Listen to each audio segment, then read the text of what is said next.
So fish provide the protein in our diet. उनका main काम क्या है? It is the main source of protein in our diet. क्या है वो? हमारे लिए मेन सोर्स है प्रोटीन का हमारे डाइट में। फिश आपको दो टाइप की देखने को मिलेगी, एक तो फिल्ड मतलब जिनके पंख होते हैं, जैसे आपने फिश देखी है,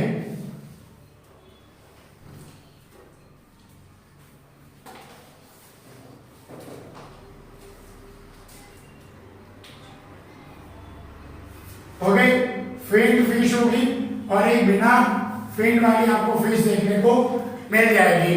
okay, so fish production is of two types.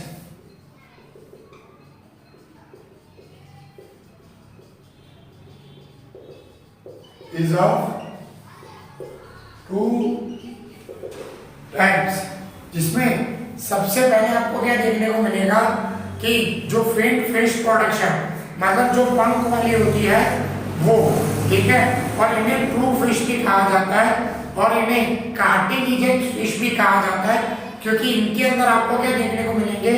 कांटे देखने को मिल जाएंगे, जैसे पॉम्फ्रेट, टूना, ठीक है, कटला, प्रॉन, ये सब के अंदर रहू, ये सारी ऐसी जिन्हें कार्टिलेज फिशेस भी कहा जाता है। ठीक है, production and management of this fish, इनका प्रोडक्शन और मैनेजमेंट ऑफ कार्टिलेजनस फिश और बोनी फिश आपको बहुत ज्यादा देखने को मिलेगा, जिसमें आपको डिफरेंट एग्जांपल्स मैंने आपको बताया। So production and management of cartilaginous fishes such as, कौन सी आपको देखने को मिलेगी? पहले पॉम्फ्रेट, रहू, कटला एक्सेट्रा, ये सारी आपको देखने को मिल जाएगी। देन आफ्टर आपको कौन सी देखने को मिलेगी? अनफिन्ड फिश, ठीक है, जिनके फिन्स नहीं होते मुंह वाली, आप इनको अनफिन्ड फिश प्रोडक्शन भी कह सकते हो।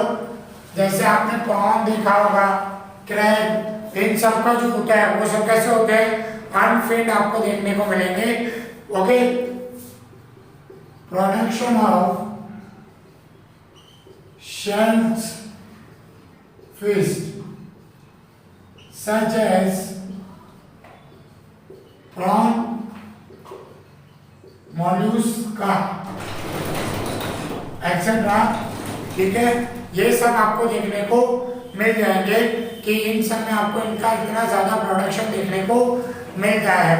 ठीक है, और अब जो फिश का ऑब्टेनिंग है उस बेस पे फिश को डिवाइड किया गया है कि जो मेन आपको देखने को मिलेंगे।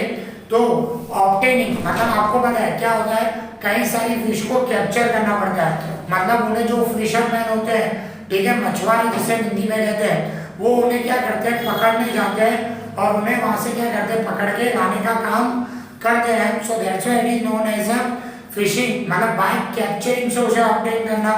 ठीक है, फिर कुछ क्या करते हैं? कल्चर फिशिंग, मतलब जानबूझकर एक लेक और पॉन्ड बनाते हैं, उसमें फिशेस लाते हैं। ठीक है, उसमें फिशेस लाने का काम करेंगे और अच्छा खासा प्रोडक्शन आपको वहां पर देखने को मिल जाएगा। सो दैट्स व्हाई हम उसे ये कहते हैं। तो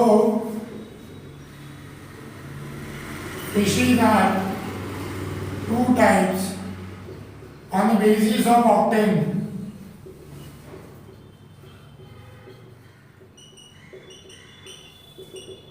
on the basis of obtaining, basis of obtaining के बेस पे आपको दो टाइप्स के फिशेस देखने को मिलेंगी।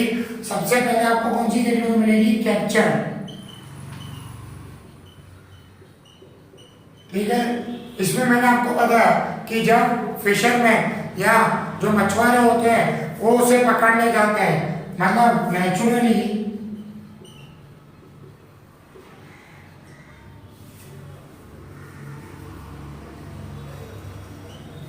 Catching of fishes from water bodies, उसे हम क्या कहते हैं, फिशिंग कहते हैं। देन आफ्टर आपको क्या देखने को मिलेगा, उसके बाद मेन है यहाँ पर culture fishing. Culture fishing means मैंने आपको बताया कि हम खुद पॉन्ड और लेक बनाए, उसके अंदर फिशिंग लाए और उन्हें कल्टीवेट करें। जैसे आप देखते हो ना, कई सारे अपने घर पे एक्वेरियम बनाते हैं, तो एक्वेरियम बनाना, ये सारी चीजें आपको देखने को मिलेंगी। ठीक है, मतलब फिशेस ऑफ डिजायर वैरायटी, हम उसको कलेक्ट करते हैं, उनको स्टोर करते हैं और उसे बनाते हैं। इसे ज्यादातर आप लोग एक्वेरियम में रखते हो, तो दैट्स व्हाई इसको एक्वा कल्चर भी कहा जाता है, क्योंकि हम उसको कहाँ रखते हैं, एक्वेरियम में। That's why it is also known as aqua culture.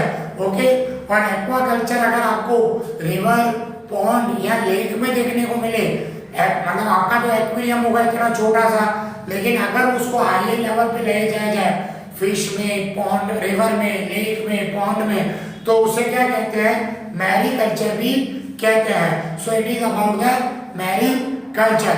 अब फिशिंग जो ऑब्टेन होती है, उस बेस पे आपको दो टाइप की देखने को मिलेगी।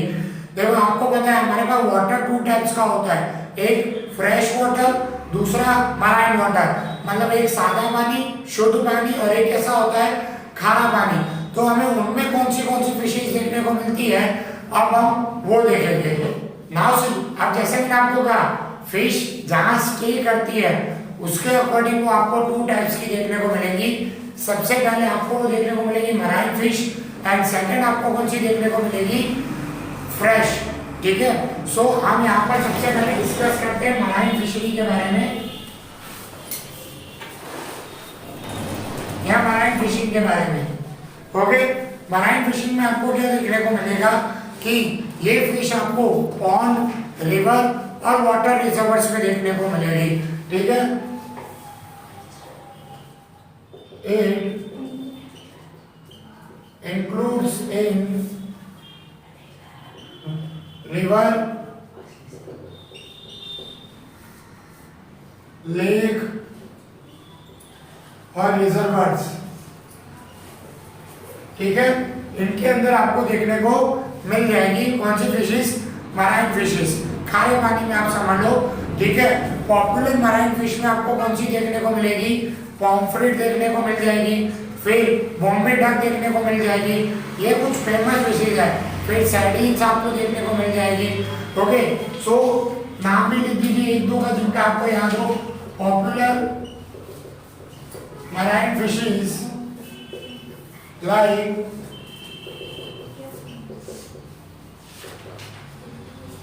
Pomfret,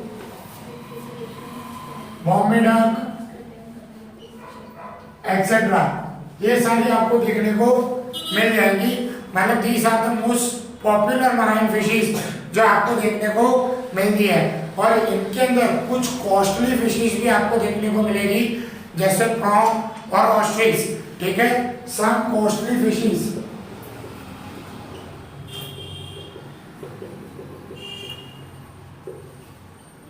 such as prawns and ostrich etc. ये आपको मिलेंगे तो काफ़ी ज़्यादा एक्सपेंसिव मिलेंगे और इनका प्राइस काफ़ी ज़्यादा यूज होगा।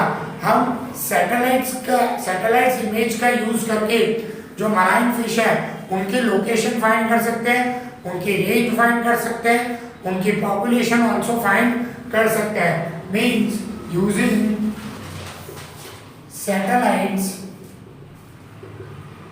we can find the location, range and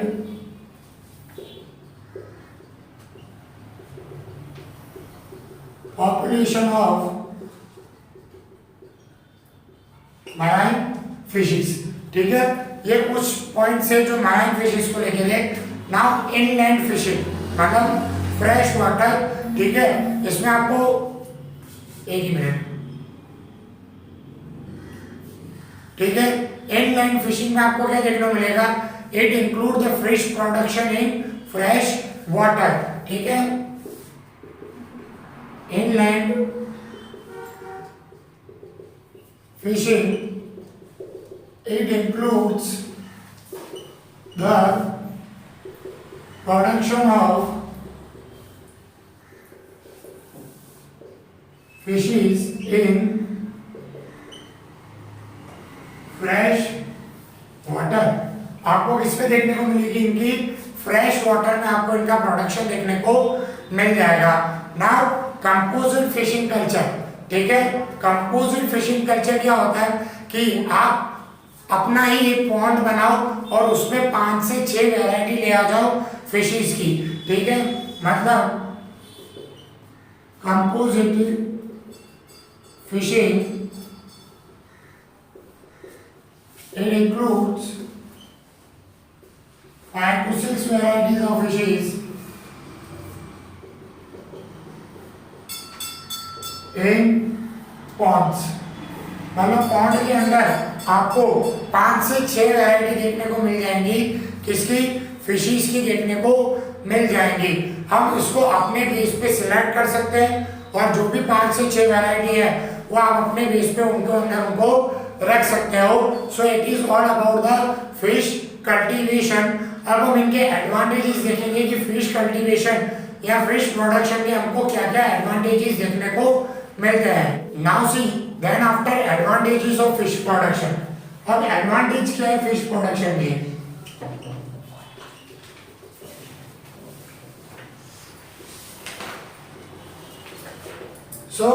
इसके एडवांटेज क्या है। एक तो आप अपनी फील्ड का यूज कर सकते हो।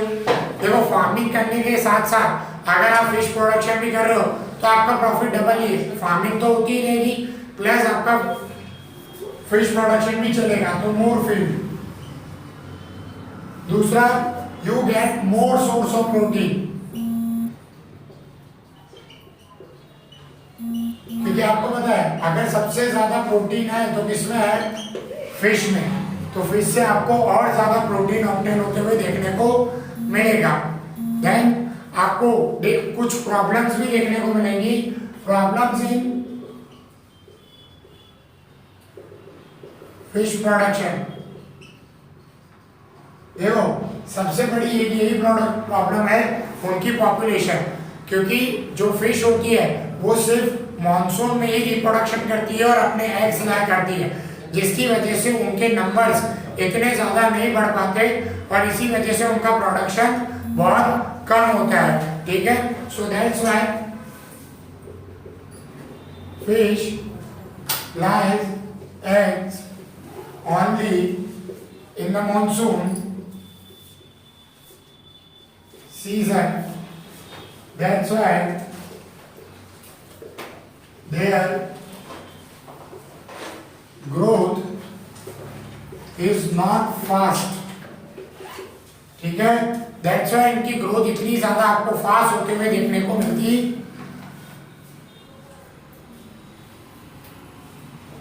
ओके। सो दैट्स व्हाई आपको उनकी इतनी ज्यादा और इतनी फास्ट ग्रोथ होते हुए देखने को मिलती नहीं है। और it is all about the fish production, okay.